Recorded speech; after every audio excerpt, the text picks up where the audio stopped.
Alors, on peut partir de là. Il y a un exemple qu'elle mentionne qui est basé un petit peu là-dessus. Hein. Tout le monde sait ce que c'est que le prix Nobel, je pense. Hein. C'est un prix qui est donné à des scientifiques remarquables chaque année.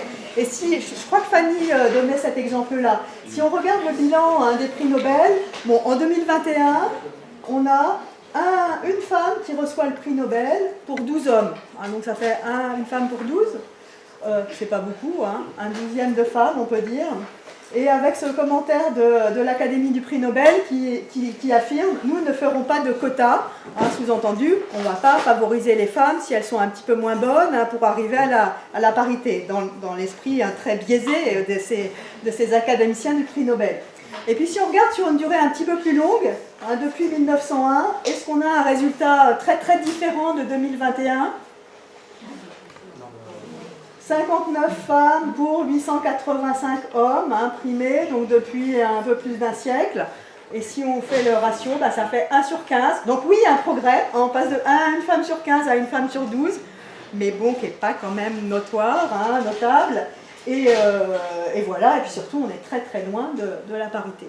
Donc la question qu'on va se poser, c'est comment ça se fait, hein, comment est-ce qu'on peut expliquer cet incroyable écart de genre. Alors, est-ce que vous avez des idées, vous, et surtout pour ceux qui ont écouté la conférence de Fanny Gallo, qu'est-ce qu'elle avance comme raison? Oui, levez la main si vous voulez répondre, peut-être.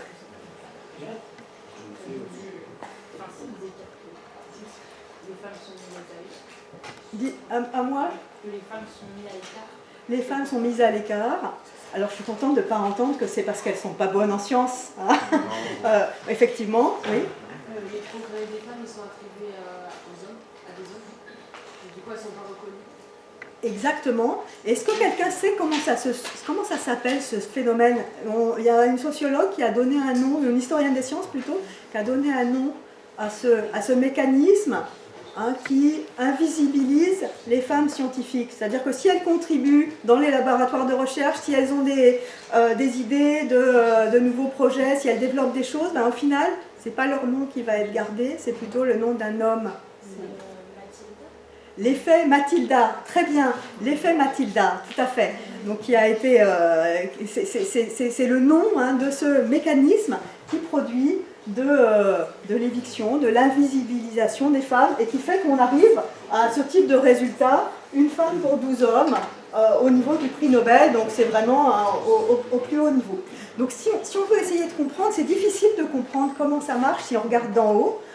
Et les gens qui regardent d'en haut, qui typiquement, hein, comme les gens du prix Nobel, qui disent bah, « nous, on ne va pas faire de quotas, hein, elles n'ont qu'à travailler leur maths, les femmes, si elles veulent arriver au prix Nobel. » Donc si on regarde de cet endroit-là, eh bien, on ne va pas avoir les moyens de comprendre, en fait, ces mécanismes, hein, et ce qui fait qu'on arrive à ce déséquilibre. Et finalement, pour comprendre, il faut retourner le problème et partir plutôt d'en bas, et d'essayer de voir comment, au niveau des parcours des femmes, eh bien, on arrive au fait qu'elles soient écartées et au fait qu'elles soient invisibilisées. D'où l'idée de faire une histoire par les amateurs. Alors, qu'est-ce que c'est qu'un amateur? Je pense que vous savez tous ce que c'est qu'un amateur en sport, en musique. Est-ce que quelqu'un peut essayer de me donner la définition? Oui? Quelqu'un de non professionnel. Exactement. Quelqu'un de non professionnel. D'autres éléments? Qui pratique le sport ou la musique. Dans quel but, du coup? C'est plus en tant que loisir. Voilà, en tant que loisir. En tant que loisir, non professionnel. Quelquefois, est-ce qu'il y a des amateurs qui peuvent potentiellement être de bon niveau? Oui, hein, ça peut arriver, mais simplement, ils vont avoir une profession à côté. Alors, amateurs de sport, amateurs de musique, amateurs d'art, je pense que c'est des choses qui ont beaucoup de visibilité, mais on a aussi des amateurs de sciences. Vous avez peut-être des exemples de sciences amateurs. Il y en a peut-être parmi vous qui pratiquent d'ailleurs la science en amateur.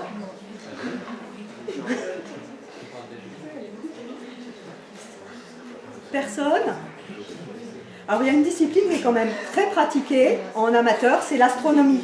Il y a énormément en France de clubs astro, de clubs d'astronomie amateurs, et il y a pas mal de jeunes comme vous qui vont dans des observatoires, des petits observatoires qui regardent les planètes, qui font de la photographie, qui font tout un tas de choses en matière d'astronomie. Et si on s'intéresse à cette question du rapport des femmes dans les sciences par le biais des amateurs, c'est justement parce que les femmes, elles ont du mal à se professionnaliser, et on va voir qu'on en retrouve un certain nombre dans les milieux amateurs. Voilà, c'était pour introduire ce que va évoquer Florian, et je voulais juste dire 2 mots de notre projet. Donc nous, on participe à un projet collectif qui s'appelle Amateurs, avec un grand S, Amateurs en sciences, et parmi ces amateurs, on s'intéresse aussi aux femmes amateurs ou aux femmes amatrices. Voilà, donc Florian, je te laisse la parole pour nous parler d'une femme amateur d'astronomie qui a mené une carrière particulièrement remarquable et qui a été aussi particulièrement oubliée de l'histoire de l'astronomie. J'avancerai le diapo. Parfait. Merci beaucoup, Laurence. Merci pour cette introduction. Un petit peu d'attention, s'il vous plaît.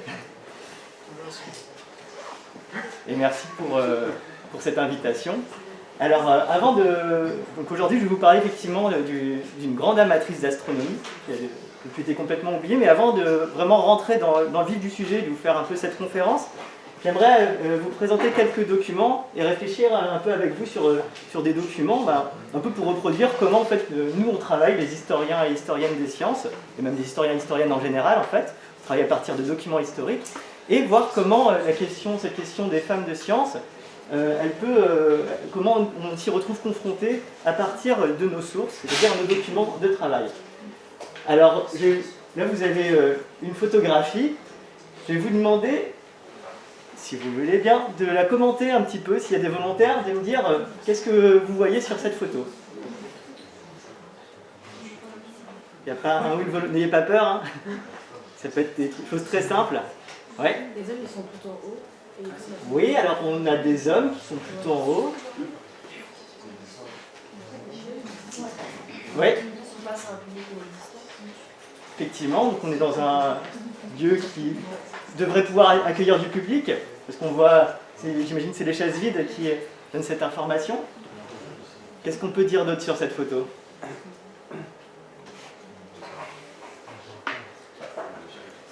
Est-ce que vous avez une idée ? Oui. Ouais, c'est effectivement un endroit où il y a une sorte de spectacle. Est-ce que vous avez une idée du genre de spectacle qui peut se dérouler dans cet endroit ? Une petite idée. J'entends. Ouais. Alors c'est pas de l'acrobatie, même si effectivement c'est dans une sorte de chapiteau, mais c'est pas... C'est un planétarium, j'ai entendu. Là en fait vous avez... Vous avez une photographie qui est prise dans un planétarium. Est-ce que tout le monde sait ce que c'est qu'un planétarium ? Non. Oui, alors quelqu'un qui sait peut expliquer rapidement ? C'est un endroit où c'est Mathis qui parle. C'est un endroit où il y a une reconstitution des astres ou c'est du ciel. Ouais, c'est à peu près ça. En gros, il y a une reconstitution des astres. Quelqu'un qui connaît aussi un planétarium peut éventuellement compléter. Ouais, j'entends, là, il y a une belle description. Il y a un gros dôme. Ouais. Et on projette le ciel. Ouais. Et on décrit les étoiles. Exactement. Donc un planétarium, en fait, c'est un dispositif assez spectaculaire. C'est un dispositif de projection pour des spectacles où il y a un grand dôme et avec un projecteur, on projette sur le dôme la voûte céleste. Et en plus, on peut faire bouger. Donc en fait, ça permet, en quelque sorte, de reproduire le ciel étoilé, mais en plein jour. On peut faire des spectacles d'astronomie, quel que soit le temps dehors, s'il y a des nuages, ou quel que soit, même s'il fait jour, voilà, il n'y a pas besoin d'avoir une vraie nuit étoilée pour pouvoir représenter le ciel étoilé et le montrer à un public. Donc c'est cette salle que vous avez, en fait, c'est une salle, cette salle c'est un planétarium, cette photo est prise dans un planétarium. Et ce planétarium, en fait, c'est pas n'importe lequel, c'est le planétarium de l'exposition internationale de 1937, et c'est le premier planétarium qui a été mis en place en France. Le planétarium, c'est à la base une invention allemande, et qui est au cours des années 20, qui se développe dans les années 20, et en 1937, il y a une exposition internationale à Paris, et un planétarium est présenté à cette occasion. Est-ce que quelqu'un sait ce que c'est qu'une exposition internationale? Il y en a encore aujourd'hui. Ouais. C'est quand chacun présente un monument ou une invention. Ouais. C'est ça, oui, effectivement. Exposition internationale. Oui. C'est exposition nationale ou universelle? Universelle. Exposition internationale ou exposition universelle, en fait, ce sont des grands rassemblements dans une ville. Ça apparaît beaucoup au 19e siècle, mais ça se prolonge encore, il y en a encore de nos jours. Et c'est un peu des moments où les arts, les sciences, la culture sont valorisés au sein de cette ville, et les différents pays viennent présenter un peu ce qu'ils arrivent à faire de mieux. Et donc là, en 1937, à l'occasion de cette exposition internationale, on a comme clou un peu de cette exposition le planétarium qui est installé. Donc c'est vraiment un événement assez important. Le planétarium de l'exposition internationale de 1937, c'est pendant toute la durée de l'exposition, ça va être plus de 800 000 visiteurs, et il va y avoir des personnalités assez connues, assez importantes qui vont venir assister au spectacle de planétarium. Par exemple, le président de la République de l'époque, il va venir assister à une séance de planétarium. Et là, en fait, les personnages que vous avez sur cette photo, qui sont installés dans le planétarium, c'est l'équipe de conférenciers et de conférencières du planétarium. En fait, c'est même plus exactement l'équipe de conférenciers et de la conférencière, parce que donc, vous voyez, il y a 3 femmes sur cette photo, il y en a 2 ici, je ne sais pas qui c'est, je ne les ai pas identifiées, elles sont sur la photo, mais on ne sait pas qui c'est. Les autres personnages donc, qui sont des hommes, ce sont des conférenciers, on a leur nom, on connaît un petit peu certains ce qu'ils ont fait. Et vous avez, je vais vous montrer avec peut-être la souris, ici, ben, vous voyez ici la femme qui est ici, au centre, c'est la conférencière en chef, c'est la secrétaire générale du planétarium, c'est elle qui s'occupe de toute l'équipe de conférenciers et qui va organiser donc les conférences et accueillir des centaines de milliers de personnes pendant plusieurs mois sur Paris. Cette femme, elle s'appelle Reza Bernson et elle a été complètement oubliée. Alors, vous voyez, en partant tout simplement de cette photo, on a cette femme qui s'appelle Reza Bernson, on sait qu'elle a été secrétaire et conférencière en chef au planétarium. Est-ce que vous auriez des idées pour en savoir un peu plus à son sujet? Juste comme ça, en partant de ce type d'informations, qui sont assez limitées. Mais déjà, juste avec ça, voilà, mettez-vous dans la peau d'un historien, ou est-ce que vous iriez chercher des informations pour en savoir plus à son sujet? Oui. Justement, au planétarium, là où elle a travaillé. Oui, éventuellement. Son parcours scolaire. Son parcours scolaire. Ouais. Alors, oui. Si elle a fait des thèses ou des choses comme ça. Effectivement, donc ça peut être son parcours scolaire universitaire, ce planétarium. Ce planétarium, c'est assez intéressant, il existe des archives officielles de ce planétarium. Et ça tombe bien, quand j'ai commencé à m'intéresser à cette femme, donc il y a des collègues, historiennes des sciences, qui ont écrit même un bel article sur l'astronomie dans l'exposition universelle et sur ce planétarium, à partir des archives officielles de l'exposition internationale. Donc moi, en m'intéressant à cette femme, à Reza Bernson, je contacte une des collègues qui a écrit cet article, et je lui dis voilà, je travaille sur Reza Bernson, elle était conférencière en chef au planétarium, est-ce que tu as vu des choses sur elle, est-ce que tu pourrais m'en dire un peu plus? Et là, elle me répond ah bah non, c'est très étonnant, mais j'ai jamais vu son nom passer.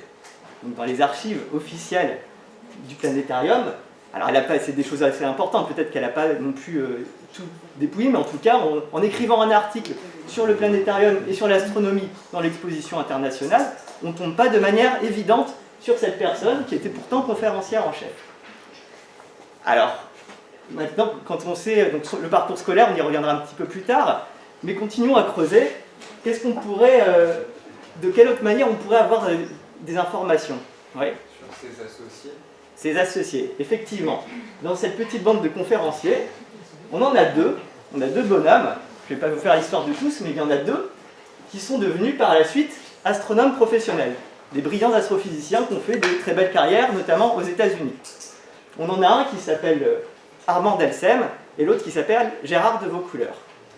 Donc, un des moyens éventuellement de savoir plus de choses sur cette personne, ça serait d'aller leur parler, c'est dommage, ils sont décédés, mais éventuellement d'aller voir s'ils n'ont pas écrit sur elle, par rapport finalement au cours de leur carrière, est-ce qu'ils auraient pu un peu en parler? Et bien quand on regarde tout ce qu'ils ont fait, ils finissent par en parler, mais pas avant qu'ils aient 70 ans et qu'ils soient retraités.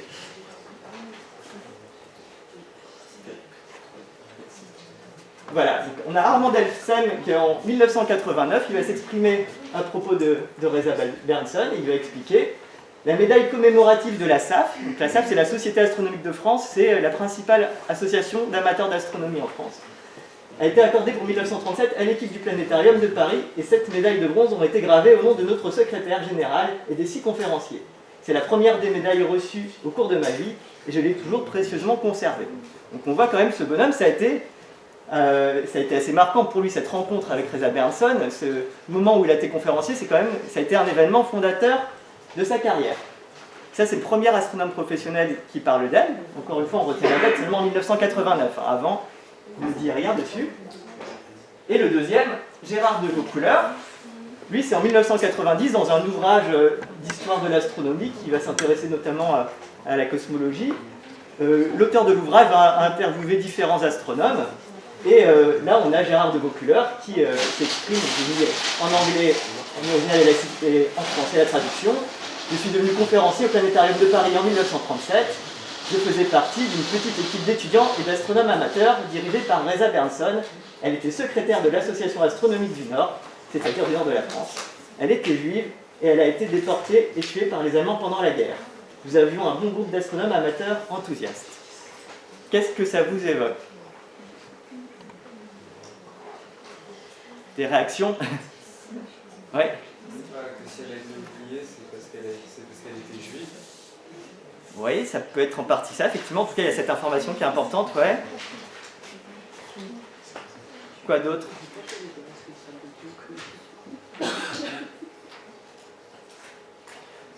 Une fois qu'on a dit, là ça apporte quand même des informations complémentaires, hein, ces morceaux de discours qu'on a déjà, donc les archives du planétarium, il n'y a pas grand chose dedans, les archives scolaires, universitaires, je vous dis, on ira voir un peu après, mais à partir de ça, est-ce qu'on peut éventuellement tirer d'autres fils de recherche, éventuellement aller chercher dans d'autres endroits? Notamment sur cette mention, le fait qu'elle ait été juive et déportée. Oui. Exactement. Alors pas exactement les archives des camps de concentration, mais en tout cas les archives qui sont conservées au mémorial de la Shoah. On trouve, au mémorial de la Shoah à Paris, on trouve sa fiche de déportation, donc quand elle a été arrêtée en 1944, et on voit en fait là donc son identité qui est déclinée, et aussi les biens qui ont été saisis sur elle et chez elle. Donc là, on comprend qu'à partir donc, du témoignage et de cette fiche, de cette archive, on peut reconstituer, savoir comment elle est morte, pourquoi elle est morte, et donc on apprend que c'est parce qu'elle était juive et qu'elle a été déportée par les nazis et exterminée à Auschwitz. Voilà, ça c'était pour en guise d'introduction. Je vais maintenant vous présenter de manière un petit peu plus formelle sa vie, mais je voulais quand même vous présenter ces documents et pour que vous vous rendiez compte déjà de la difficulté des fois en fait, de trouver des informations sur un personnage historique, et a fortiori quand c'est un personnage féminin, a fortiori quand c'est une personne juive qui du coup n'a pas laissé de traces après la guerre. Elle est décédée très tôt, très tôt après la conférence internationale, c'est en 1937, elle décède en 1944. Elle n'avait pas d'enfant, le reste de sa famille n'a pas non plus survécu. Donc on voit qu'il y a certains contextes qui rendent les choses un peu plus compliquées pour avoir des informations sur des personnes. Et le fait que ça soit une femme, ça joue aussi énormément. Reza Berndsen, elle est née en 1904 à Lille. C'est une Lilloise en fait, et très tôt, très jeune, elle s'intéresse à l'astronomie. à l'âge de 16 ans, elle adhère à la Société astronomique de France, dont je vous ai rapidement parlé. Donc, cette Société astronomique de France, c'est là où se regroupent tous les amateurs et amatrices d'astronomie, principalement des amateurs. Dans la Société astronomique de France, dans les années 20-30, on compte environ 10% de femmes. Donc vous me direz, c'est toujours mieux que rien, mais elles sont en extrême minorité. Et les femmes aussi dans ce type d'association sont aussi, même si elles peuvent en être membres, elles sont très rarement dans les postes de direction. C'est très rare qu'on trouve des femmes présidentes de sociétés astronomiques ou qui soient dans les conseils de ces sociétés astronomiques. Et donc c'est, comme vous allez le voir, Reza Bernson déjà fait un peu exception parce qu'elle a été très active, elle a eu un rôle très très important dans ce monde de l'astronomie amateur à son époque.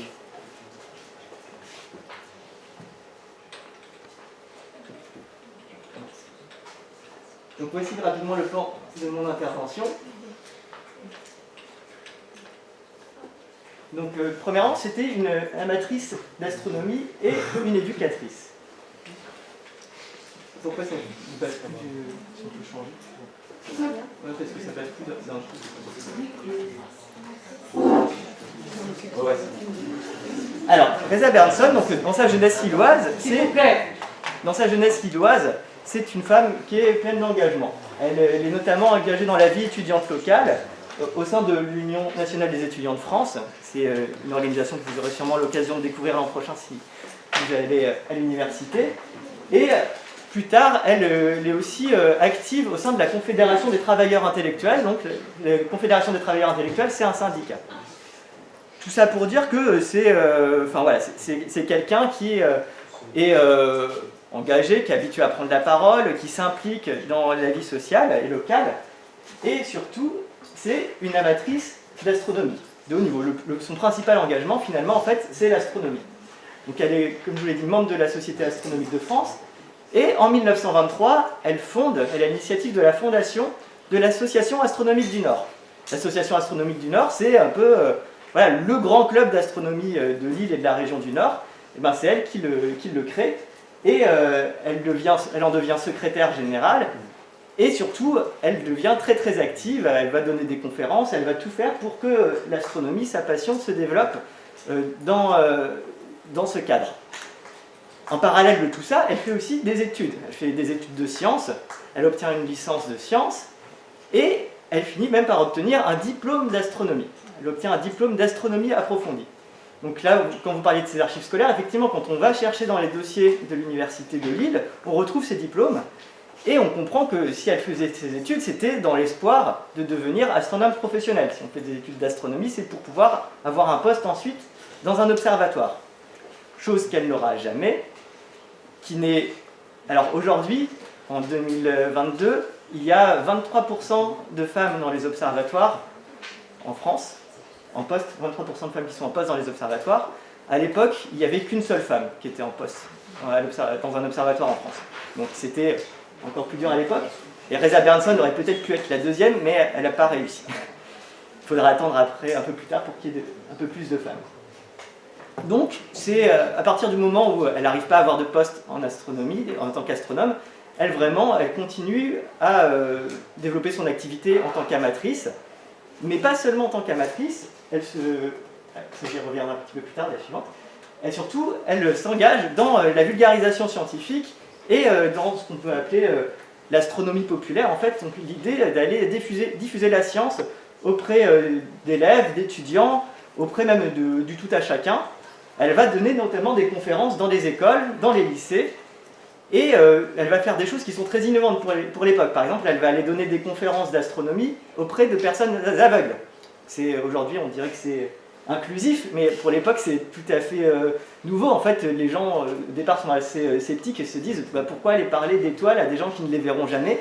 Mais en fait, avec son éloquence, avec la manière d'amener les choses, de présenter l'astronomie, elle a fait salle comble dans des séances, dans des conférences d'astronomie pour les aveugles.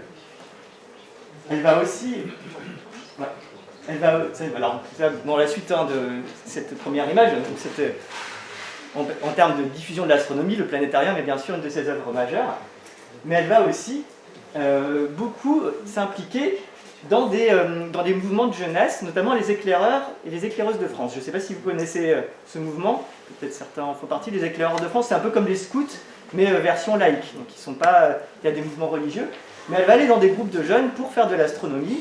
Elle va notamment présenter des moyens de construire des petites lunettes astronomiques avec des bouts de carton et des lentilles pour que tout à chacun puisse observer la Lune et les étoiles, même avec peu de moyens.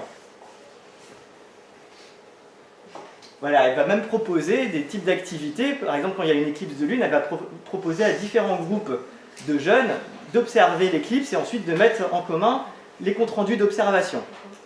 C'est quelque chose qui est très nouveau, hein, de faire participer, c'est une forme de science participative, mais pour les jeunes. Et dans les années 20 et 30, c'est quelque chose de vraiment inexistant à cette époque. Donc elle va vraiment mettre en place ce type d'activité. Et elle va demander à tous ces jeunes, bien sûr, de rendre compte de leurs observations, de le partager avec les autres. Et elle va mettre en valeur tout ça, tous ces travaux des jeunes avec des dessins, des expositions, pour montrer que en fait, l'astronomie peut intéresser tout le monde, que les jeunes gens peuvent s'intéresser à l'astronomie et faire des sciences de manière dans son jardin ou avec un petit peu de volonté, quelques petits moyens, une organisation. Tout le monde peut faire en fait un peu de science et apprendre des rudiments d'astronomie. Si on peut un petit peu dézoomer. Donc voilà, tout ça c'était pour faire un premier tableau de cette femme particulièrement engagée, qui a des responsabilités. Hein. Elle est secrétaire de l'Association astronomique du Nord. Elle va faire énormément de choses pour la vulgarisation de l'astronomie. Elle va avoir ce poste de conférencière en chef au moment de l'exposition internationale. Donc c'est quand même quelque chose de très important. Mais elle évolue vraiment dans un monde d'hommes. Elle va donc évoluer dans un monde d'hommes, mais malgré tout, elle va avoir quand même de son vivant quelques petits signes de reconnaissance. Par exemple, la Société astronomique de France distribue tous les ans des prix pour la meilleure photographie, par exemple, ou la meilleure action dans tel ou tel domaine de l'astronomie. La Société astronomique de France distribue des prix, et en 1932, elle va être récompensée d'un de ces prix de la Société astronomique de France, ce qui va lui valoir un petit article dans un journal féministe de l'époque, c'est les débuts des mouvements féministes, et ce journal va faire un article sur Reza Bernson pour dire voilà, il y a une jeune femme qui a remporté un prix d'astronomie au sein de la Société astronomique de France, c'est quand même quelque chose d'important, et la preuve que les femmes peuvent faire aussi de la science à un haut niveau. L'autre photo que vous voyez, c'est une exposition au jardin d'acclimatation, donc avec ce dont je vous ai parlé, des groupes d'éclaireurs. Elle va faire tout plein d'expositions, et à un moment, il y a un grand rassemblement des éclaireurs de France au jardin d'acclimatation, et elle va faire présenter différents travaux d'astronomie, et y compris même faire inventer un petit système de planétarium transportable, qu'on peut faire sous une tente. Celui que vous avez vu au début, c'est sous un grand dôme. Là, elle va en fait adapter le dispositif pour que ça puisse être fait sous une tente et transporté un peu partout. Ce grand rassemblement rencontre un certain succès, et va même y avoir le ministre de l'Éducation nationale de l'époque, le ministre Jean Zay, qui va venir rendre visite à ces éclaireurs et qui va rencontrer Reza Bernson. Il est assez impressionné par les dispositifs de projection et par le planétarium, et il va demander à ce que les établissements scolaires soient équipés de certains de ces dispositifs que Reza Bernson a donc adaptés. Donc ça fait quand même, encore une fois, de son vivant, elle a quand même un petit peu marqué les esprits. Mais malgré tout, la slide est volontairement vide. Tout ceci, même tous ces témoignages de reconnaissance n'empêchent pas une certaine invisibilisation. Sans revenir après sur le temps qui a été mis avant que les astronomes professionnels parlent d'elle, même de son vivant, quand on regarde la manière dont elle est évoquée, c'est quand même assez marquant. Par exemple, elle est toujours qualifiée de dévouée, de bien travailleuse, mais ça ne va jamais être la fabuleuse collègue, la brillante collègue. tous les adjectifs qui vont être utilisés pour la qualifier, ça va souvent être vraiment des choses de bon, elle est quand même elle est bien gentille, elle travaille dur, mais bon, voilà, ça reste quand même des signes de reconnaissance très limités. Au sein du monde des astronomes amateurs, donc elle est quand même secrétaire générale d'une des principales associations astronomiques du pays, elle va essayer de proposer une organisation, une sorte de fédération des astronomes amateurs pour avoir un programme scientifique, pour pouvoir éventuellement s'organiser avec les professionnels. Donc elle essaye vraiment de faire bouger les choses au niveau des amateurs à ce moment-là. Mais toutes les propositions qu'elle fait, fin de non-recevoir, finalement, ça va être vite mis à la trappe et évacué.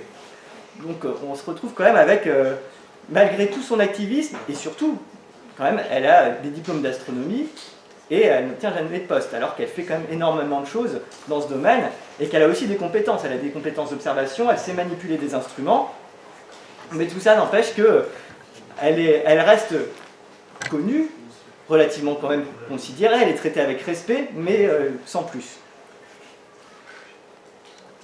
Et après sa mort, donc elle est quand même déportée en 1944, qu'est-ce qui va se passer ? Quand on regarde dans le bulletin de l'Association astronomique du Nord, donc qui est quand même l'association qu'elle a fondée, elle, et dont elle a été la plus active, c'est vraiment grâce à elle que cette association a existé, et voilà, et elle a pu avoir un certain rayonnement. Donc dans le bulletin, dans les années 50, on retrouve voilà, des propos qui l'évoquent.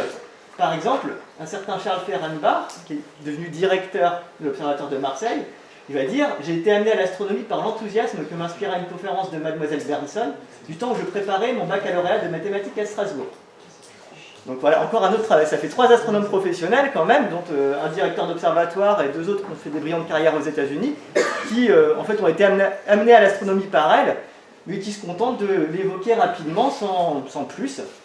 Et on retrouve aussi à l'occasion des 30 ans de l'Association astronomique du Nord, l'évocation de son souvenir. C'est dans notre réunion du 16 décembre que nous avons fêté le 30e anniversaire de l'Association astronomique du Nord. Ce fut pour M. Bayeux, donc c'est le président en 1950 de cette association, l'occasion de rappeler de vieux souvenirs de la fondation sous l'énergique impulsion de la regrettée Reza Bernson, morte en déportation entre parenthèses, de notre groupement d'amateurs. Tout ça pour dire, c'est qu'il y a des souvenirs d'elle, mais par exemple, il n'y a jamais d'hommage officiel.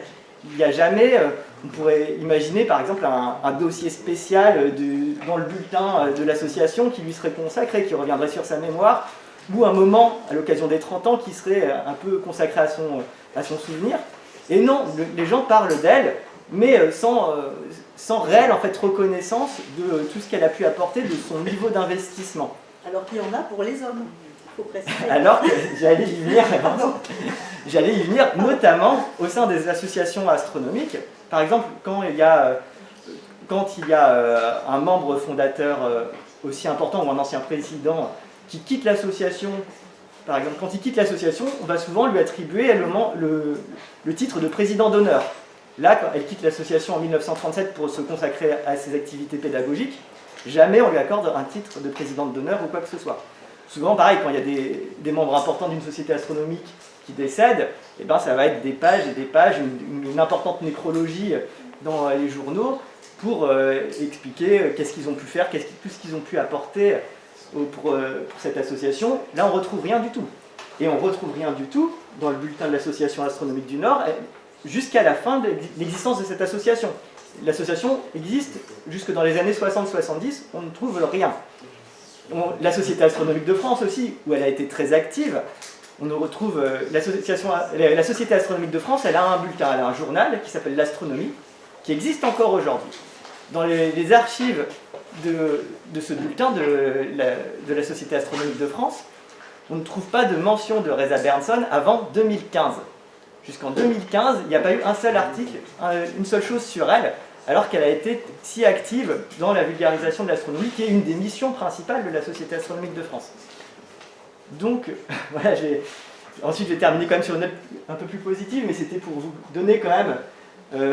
voilà, je pense que cet exemple est quand même assez parlant sur la difficulté d'être reconnu, et encore plus après, de faire mémoire. Et c'est pour ça que j'utilisais le terme des souvenirs, mais pas de mémoire. La mémoire, c'est quelque chose de collectif, c'est un investissement collectif de choses qui semblent importantes à valoriser. Et jusqu'à très récemment, il n'y avait aucune mémoire en fait de cette femme, jusqu'à ce que quand même quelques historiens, historiennes des sciences commencent un petit peu à s'intéresser à elle, et des historiens aussi, notamment de la Shoah, qui en fait ont quand même fini par découvrir des choses sur elle et ont eu la volonté de faire un premier article. C'est Jean-Michel Fédy qui a écrit, qui a commencé à retracer son engagement pédagogique dans le journal de l'astronomie, donc le fameux bulletin de la Société astronomique de France. Et ensuite, avec Danielle Delmer, qui est chercheuse, elle, en histoire du judaïsme, qui est revenue sur son parcours avec sa mère, notamment sur ce qui les a menés à la déportation. Et ensuite, Nathalie Barré-Lemaire, elle, c'est une archiviste de l'Université de Lille, qui s'est plongée dans les archives de l'Université de Lille, qui a retrouvé ses diplômes, qui a commencé aussi à exhumer des choses sur elle. Et ensuite, un peu moi aussi, où j'ai commencé un peu à m'intéresser à elle et sur son activité au sein du monde des amateurs. Oui. Pourquoi vous êtes intéressé à elle en particulier? Alors, comment je suis intéressé à elle en particulier? En fait, moi, mes recherches portent sur ce qu'on appelle l'astronomie populaire, donc ça va être justement tout ce qui est astronomie non professionnelle, notamment sous la période de la Troisième République, donc entre 1870 et 1939. Donc moi je m'intéresse à tout ce qui se fait en astronomie à ce moment-là, mais hors des grands observatoires. Et du coup je suis allé chercher, j'ai beaucoup consulté les archives des sociétés astronomiques, et je constatais qu'il y avait non seulement très peu de femmes, mais très peu de femmes actives, en tout cas qui écrivaient, soit qui donnaient des conférences, et encore moins qui étaient à des postes de direction. Et donc comme en consultant ces archives, quand on consulte les archives, on se rend compte qu'elle a un rôle très important, qu'elle est très active. Ça a attiré mon attention et j'ai recherché des choses supplémentaires sur elle à ce moment-là. D'autres questions? Ouais. Est-ce que du coup vous avez rencontré beaucoup de difficultés pour écrire un papier? Alors, j'ai pas écrit de livre, pas encore. Oui, alors moi j'ai eu la chance en fait, quand j'ai commencé à travailler sur elle, les articles que je cite avant avaient déjà été écrits.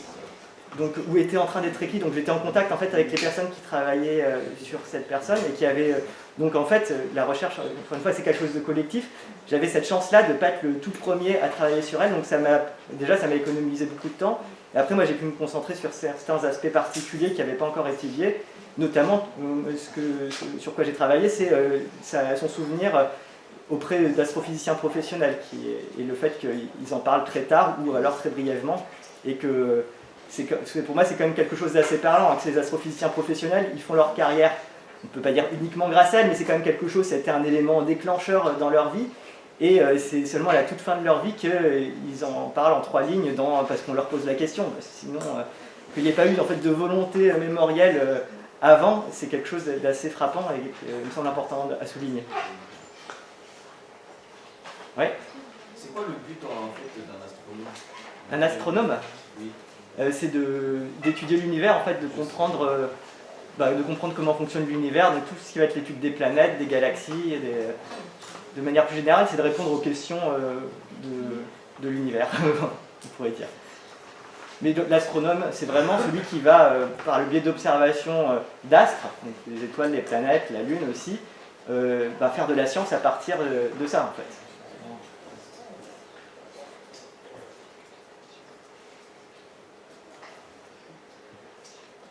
D'autres choses?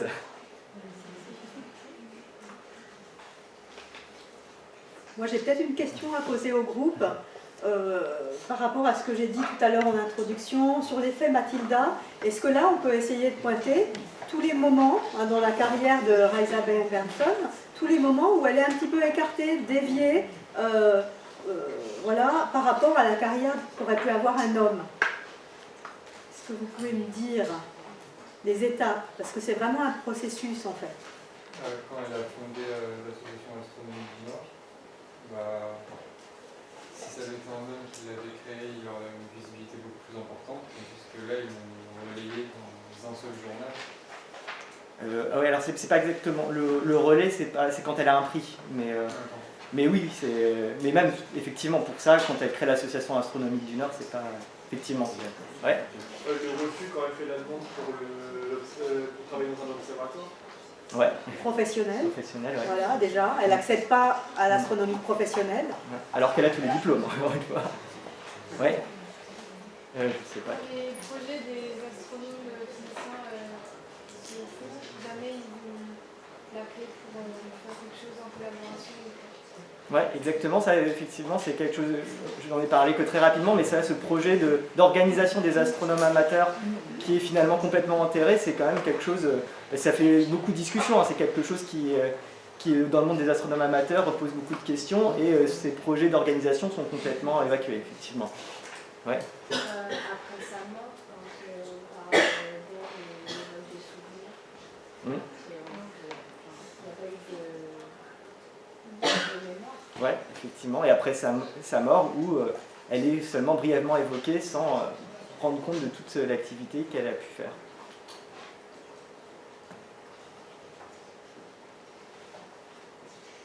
Ouais, c'est déjà pas Ouais, mal, c'est hein, déjà donc pas elle mal. accepte. C'est une question, elle a eu un âge, Son prix, elle l'a à 28 ans. C'est ça, donc pas de professionnalisation. Elle entre dans le monde des amateurs, qui est quand même moins prestigieux. Et même au sein de l'astronomie amateur, ben, elle n'a pas la reconnaissance qu'elle aurait pu avoir si elle avait été un homme. Je ne sais pas si ça a un sens de dire cette phrase.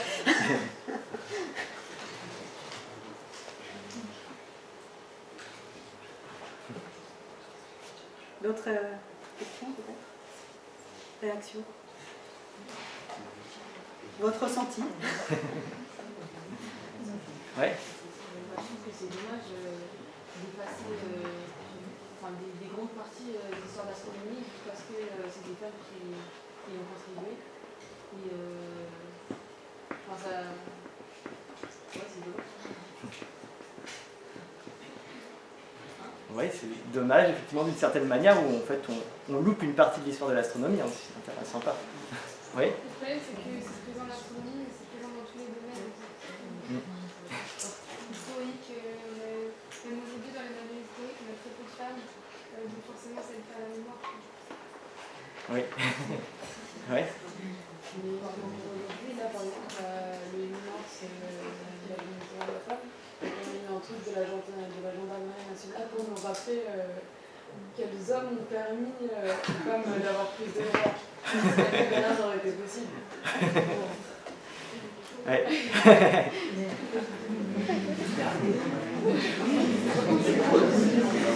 C'est dommage de l'avoir fait, j'ai raté celle-là. Moi aussi.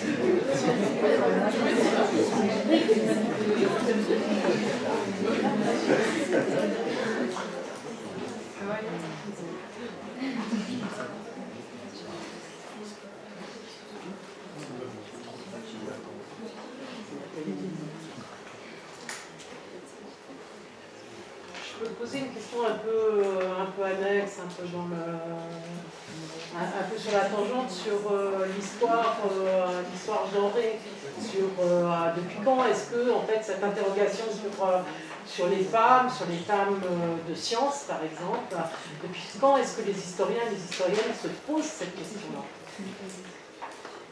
C'est une question.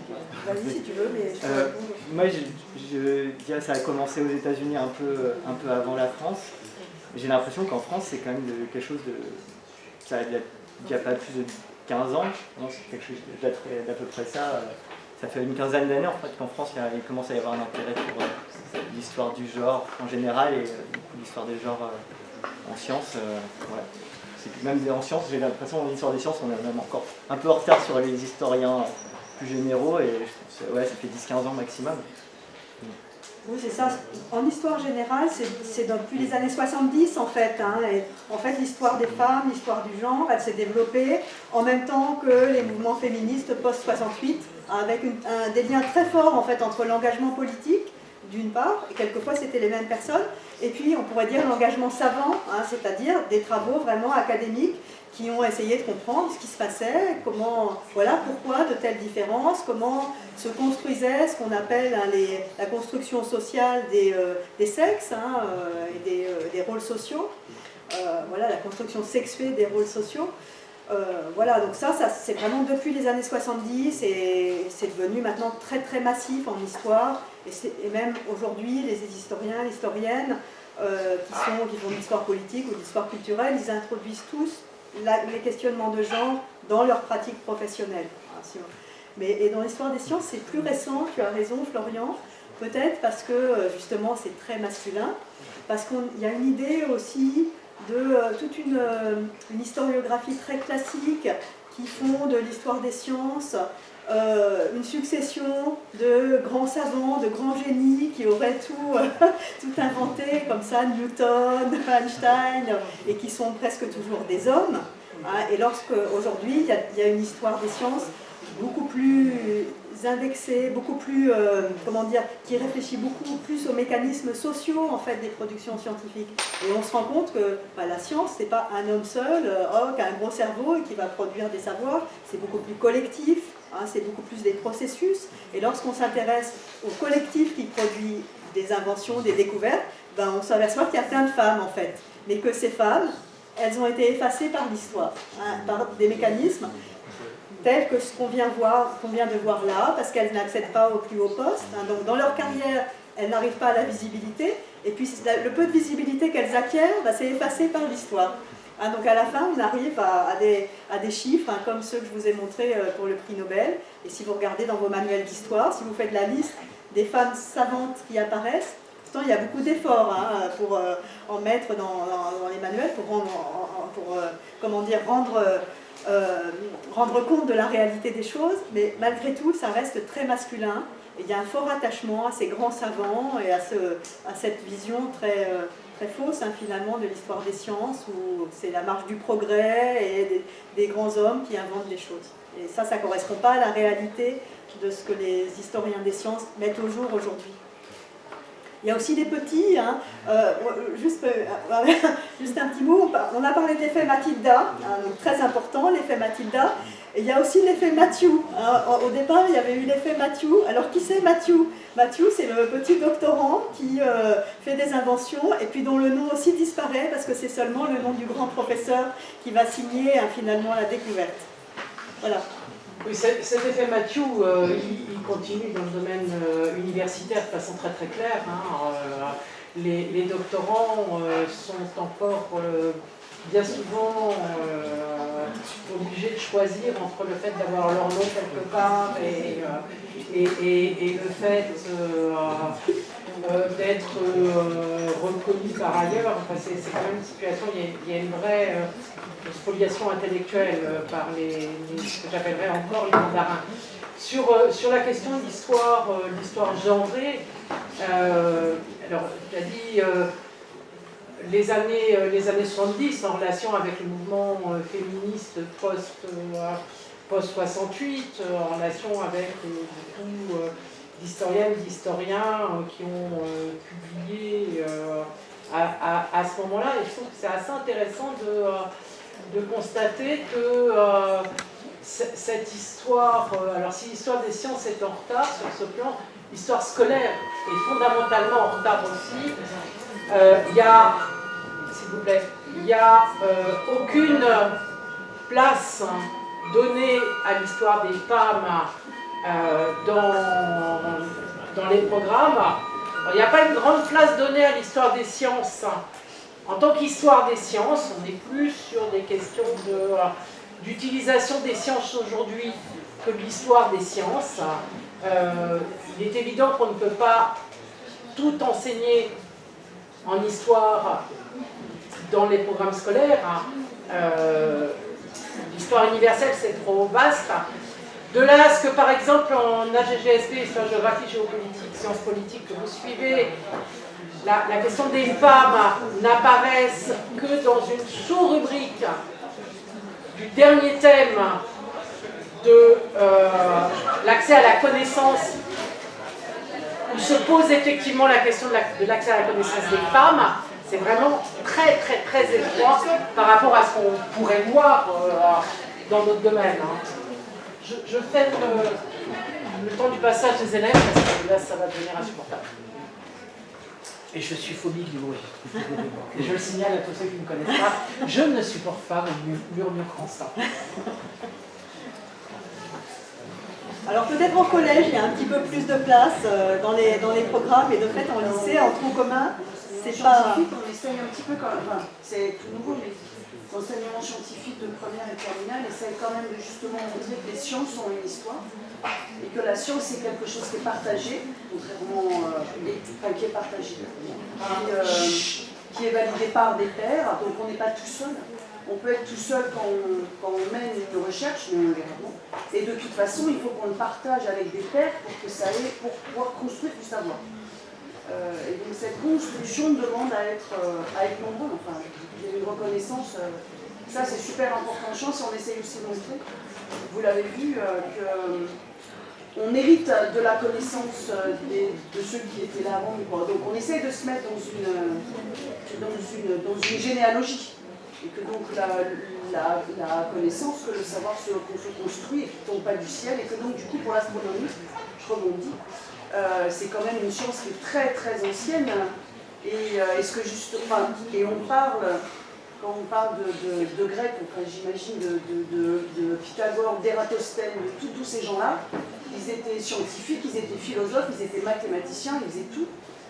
Et ils étaient astronomes. Et c'était super important pour les marins de pouvoir se diriger, donc il fallait être astronome.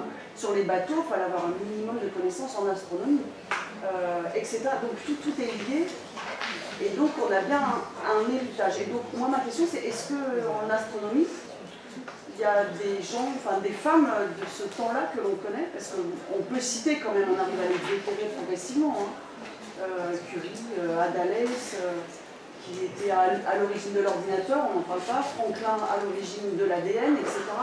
Les femmes, si on les cherche, on arrive à les trouver, Émilie du Châtelet, etc. Donc on est dans une construction, donc si l'enseignement scientifique au lycée a cette envie-là, et c'est fait par les profs de sciences. Super. Non, mais c'est bien. Mais c'est pas de l'histoire des sciences, c'est une histoire des sciences. Je n'en ai pas prof d'histoire, mais c'est quand même cette idée-là. Et je vous rejoins, enfin, c'est une chose qui est super importante. La science, ça se partage, ça se construit et ça se construit pas du jour au lendemain. Ça se construit. Il y a beaucoup de couples savants aussi, et c'est l'homme qui laisse son nom. Mais lorsqu'on regarde comment s'est faite la recherche, Lavoisier, son épouse, dont j'ai oublié le nom, voilà, c'est symptomatique. Mais voilà, et on a Émilie du Châtelet, ou Marie Curie, ce sont des femmes qui ont acquis une certaine visibilité, mais il y en a plein en fait.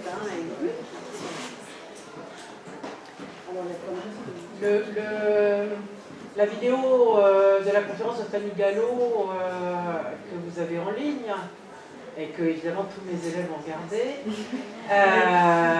tout à fait. en détaille quelques exemples de ce type-là. Elle montre une vidéo qui explique ces effets d'invisibilisation dans la science professionnelle.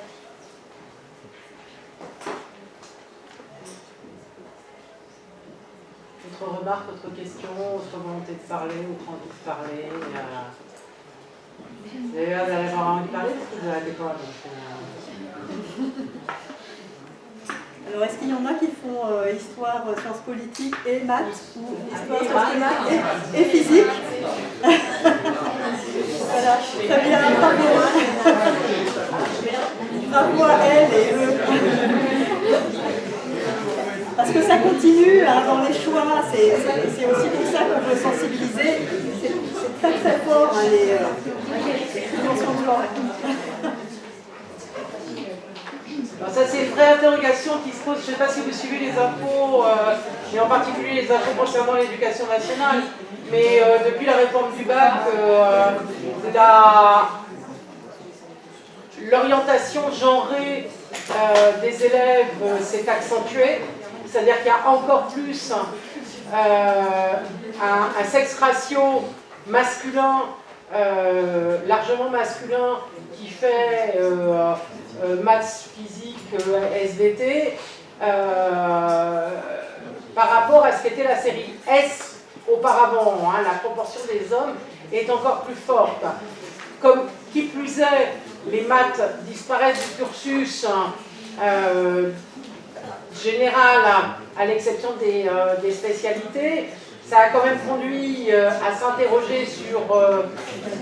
Alors moi, j'aime pas parler comme ça. Et je vous cède la parole si vous voulez, sans aucun problème.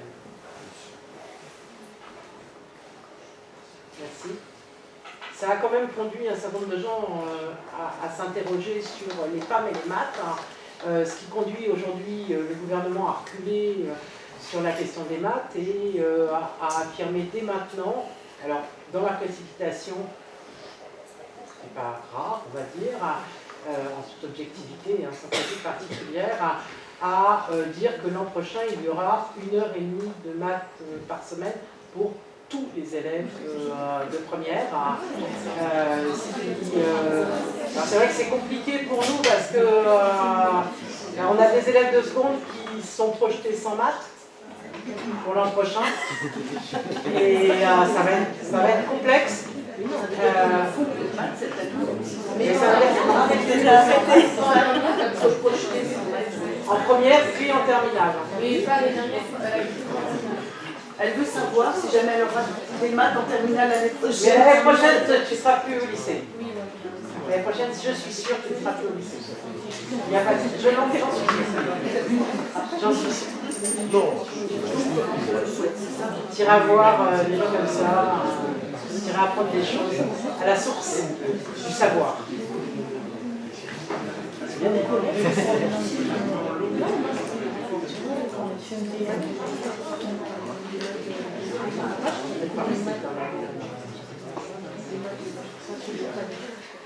Je voulais juste une autre remarque que j'avais. Il y a un film qui est sorti il n'y a pas longtemps qui s'appelle Radioactive. Enfin, il est sorti peut-être il y a longtemps, il est passé à la télé il n'y a pas si longtemps.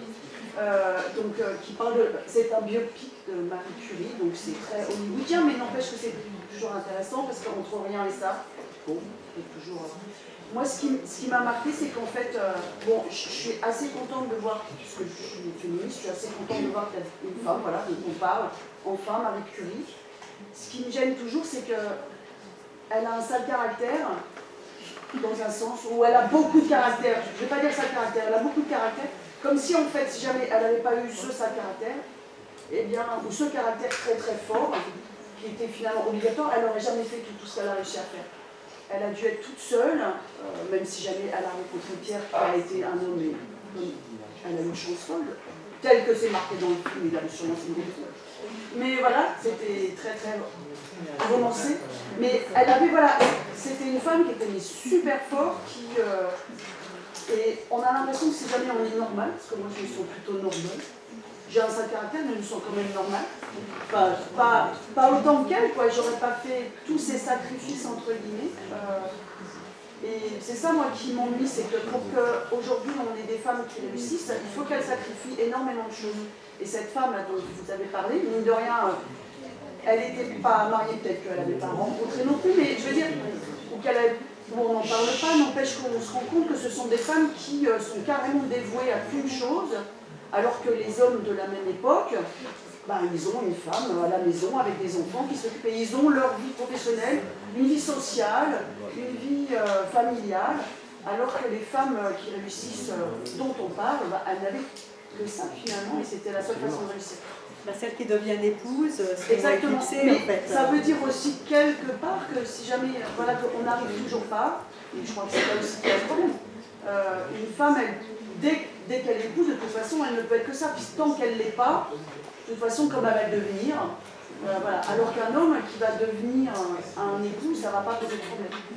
D'ailleurs, c'est... Et les femmes se mettent dans cette position-là parce qu'elles l'ont appris. Bon, là, on va... Voilà. C'est pas si simple que ça. Mais effectivement, mais pour rebondir par rapport à ça, il y a une anecdote sur Reza Bernson qui est assez parlante aussi. Donc, comme elle est engagée au sein de, je vous ai dit, la CTI, la Confédération des travailleurs intellectuels, donc c'est un syndicat, et elle s'occupe notamment des questions de formation et d'orientation professionnelle au sein de ce syndicat. Elle écrit des petites notes. Et donc elle est quand même voilà, aussi un petit peu reconnue pour son travail, beaucoup moins que par rapport à l'astronomie, mais en tout cas elle est un peu reconnue pour ses efforts en termes de réflexion, en termes d'orientation professionnelle. Et à un moment, dans un des comptes rendus des activités de ce syndicat, il y a marqué, mais Reza Bernson, enfin Mademoiselle Bernson, d'ailleurs, il faudrait peut-être mieux de s'occuper de se trouver un mari plutôt que... voilà, c'est presque écrit noir sur blanc qu'elle a tellement d'activités entre ça et l'astronomie et que finalement, il faudrait mieux se trouver un mari. Là, quand on cherche un peu, en fait, on voit aussi, on peut voir par rapport à quoi elle a pu être confrontée, effectivement. C'est ça, et dans les mécanismes de disqualification, parce que ça en fait partie, de même que le mauvais caractère, pour un homme, d'avoir du caractère, c'est bien, pour une femme, elle a un mauvais caractère et elle est un peu hystérique. Voilà, donc tout est réversible. Or, sur Marie Curie, il y a aussi un élément qui est intéressant, c'est qu'elle n'est pas française. Elle fait partie de ces scientifiques étrangères qui ont fait carrière en France. Pourquoi? Parce qu'en France, à la fin du 19e siècle, les universités françaises étaient très très difficiles d'accès pour les femmes. Et du coup, il y a des Américaines, ou en l'occurrence polonaises, qui ont réussi à entrer dans les laboratoires de la science professionnelle.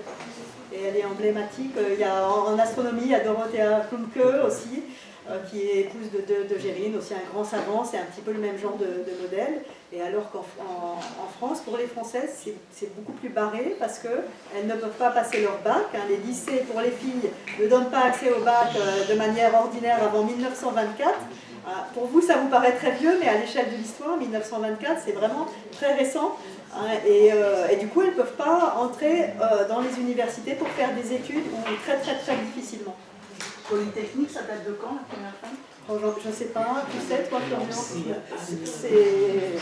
dans les années 60. C'est dans les années 70, je pense. La première, oui, c'est hier. Et même dans les... C'est ça, c'est hier. Et même les programmes équivalents, programmes scolaires équivalents pour les garçons et les filles, c'est 1975 avec l'école mixte. Jusque-là, il y avait 2 voies et du coup des petites différences, du style un peu plus de couture pour les filles, un petit peu plus de sciences pour les hommes, pour les garçons. Voilà. Ouais. Tout ça, c'est des choses aussi, on hérite d'un passif qui est très très lourd et qui joue encore aujourd'hui. Mais plus on en prend conscience, plus, plus on arrivera à le maîtriser et à passer outre, j'espère. L'intérêt de travailler sur ces questions. D'autres remarques, peut-être? On peut arrêter, oui. Bon, c'est une question sur cette question de l'accès des femmes au savoir. C'est une question sur laquelle vous pouvez faire le grand oral d'abord. C'est une question qui est au programme de la TGSP dans le cadre de la connaissance, donc du thème que je dirais 6, probablement l'accès à la connaissance, sur l'axe 1, si je me souviens bien. Il y a directement donc, cette question-là, avec à la fois l'aspect historique et la façon dont en France on a ouvert les écoles, la question des programmes dans les écoles, des programmes différenciés dans les écoles pour les garçons et les filles, l'ouverture des lycées, l'ouverture des universités, l'accueil qu'ont reçu les premières femmes dans certaines universités. Et puis il y a la situation actuelle, et la situation actuelle dans le monde, et la difficulté pour un certain nombre de femmes à avoir accès à l'écriture. Je fais partie des femmes de mauvais caractère. À l'écriture, à la culture. Et ce qui est intéressant, c'est, y compris d'ailleurs, les arguments, y compris d'un certain nombre d'hommes pour donner cet accès à la culture, qui est l'argument de la transmission. C'est-à-dire que si vous postulez que les femmes sont des mères, donner quand même un minimum de culture à une mère qui va élever les enfants, c'est important parce qu'elle va transmettre. Et ça a été un des arguments pour permettre aux femmes d'accéder au savoir, en particulier en France. Tout à fait, pour ce fameux lycée qui ne mène pas au bac, mais qui va servir aux filles de la bourgeoisie à bien élever et à se démarquer de la religion aussi. On est passé des écoles filles où on leur apprenait à jouer et à manger, à laisser tout ça, et une école où on faisait des véritables lycées. Alors il y a les lois Ferry quand même, donc fin 19e, 1880, qui améliorent le niveau, en fait, les contenus de l'enseignement primaire, mais avec une école pour filles, une école pour garçons, donc avec ces différences de programme. Et sinon, la fin de tout ça, c'est 1975, avec le collège unique, mixte, Vous voyez, donc là, vous prenez conscience que c'est très très très récent. Il y a une progressivité en fait dans cet accès des filles en France à la connaissance et aux connaissances. Avant effectivement 1975, dans les travaux manuels, les programmes étaient communs dans la plupart des disciplines, mais dans les travaux manuels, les filles faisaient de la couture ou du tricot et les garçons faisaient de la menuiserie et de la plomberie. Et de mémoire, je dirais que ça a commencé à changer vraiment avec l'apparition de la technologie. Et la technologie, ça doit être, je dirais, 72 ou 73, si ma mémoire ne me trompe pas. C'est dans cette période-là, en fait. C'est après 68, on y revient. Les écoles étaient non mixtes. Au début des années 70, les collèges étaient mixtes, néanmoins. Les écoles étaient non mixtes, les collèges étaient mixtes. Mais sur certaines questions, alors en EPS, les filles, et ça a duré très longtemps, que les filles fassent de l'EPS séparément des garçons, et en travaux manuels, les filles et les garçons n'avaient pas le même programme. Oui, je vous parle d'un temps que les gens ne peuvent pas connaître, mais qui est quand même important.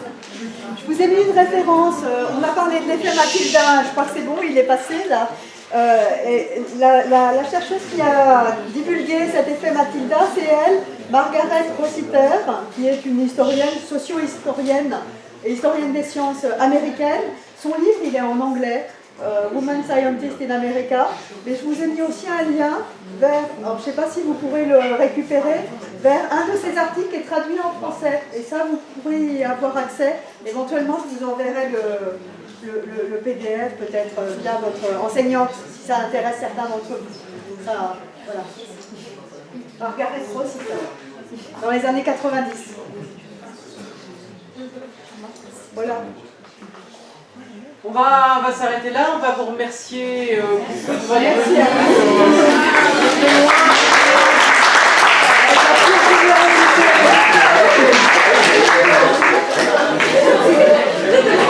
Alors je signale par ailleurs aux élèves que je n'ai pas, que j'ai noté des absents, t'as coupé les coups pour ça.